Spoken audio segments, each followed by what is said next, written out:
personality, Maddie Myers was quirky. An excellent student with artistic interests, she preferred baggy pants and retro t-shirts to expensive brands.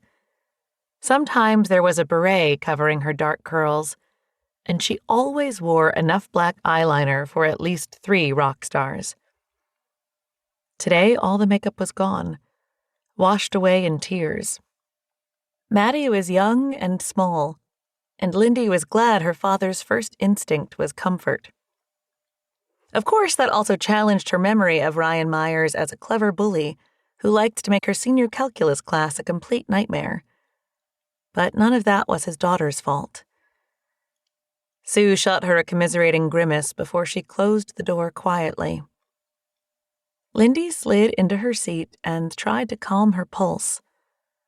When she was 18 years old, she had prayed to never meet Ryan Myers again. In the interval between high school graduation and today, she'd done her best to forget Ryan, his friends, and the teasing that had made her so uncomfortable. Since she'd moved back to Lincoln, she'd worked hard to improve herself, forget the past, and let go of some of the control that had always been her best defense against life's challenges. She surveyed her spotless desk, her ruthlessly organized calendar, and admitted she might still be working on the control thing. Then she'd seen Ryan and Maddie enrolling, and hoped that was the closest he ever got.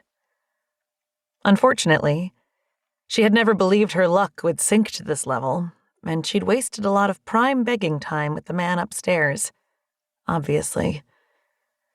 Still, she sent up a quick last-ditch request to make it out of this quickly and painlessly, even as it reminded her of 100 other times she'd done the same thing when she and Ryan were students at Lincoln High.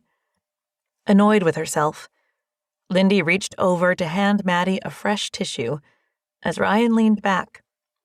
He kept his hands wrapped around her shoulders as he asked, "Maddie, baby, what's happened? The phone call I got said you'd been involved in an incident with another student." Maddie miserably shook her head, but no words came out. Even though she'd tried to steel her nerves, the full impact of Ryan Myers' stare was hard to combat. Right now, the ferocious glare was impressive. "Mr. Myers, if you'd like to take a seat, I'll be happy to tell you everything that's gone on today." Lindy motioned at the chair next to Maddie and took a small breath in relief as he lowered his athletic frame into it. He hadn't let go of Maddie's hand, and she was calming a bit. That would be a big help. She also saw the moment he recognized her cross his face. To be more specific, he thought he knew her, but wasn't quite sure where they had met. Determined to get as much of this out of the way as she could before the pieces clicked into place, Lindy said, "Mr. Myers, I've asked you to come because Maddie was the target of 2 bullies. Near the end of the second lunch period, I came upon Maddie in the hallway. 2 boys had defaced her locker and were calling her names. I did not see this, but they also apparently dumped her backpack and kicked her things to scatter them in the hallway. Just the facts. Leave any judgment out of it, Lindy." Thunderclouds were forming in his eyes. He was ready to do battle. She didn't blame him, but she couldn't stop the thought that she hadn't had anyone to stand up to her bullies from crossing her mind. "Thankfully, Maddie is fine. I have the school janitor cleaning up Maddie's locker, and one of the teachers gathered up all her things. She is not physically injured." He waved his hand like he'd already heard more than enough nonsense. "You mean to tell me, principal?"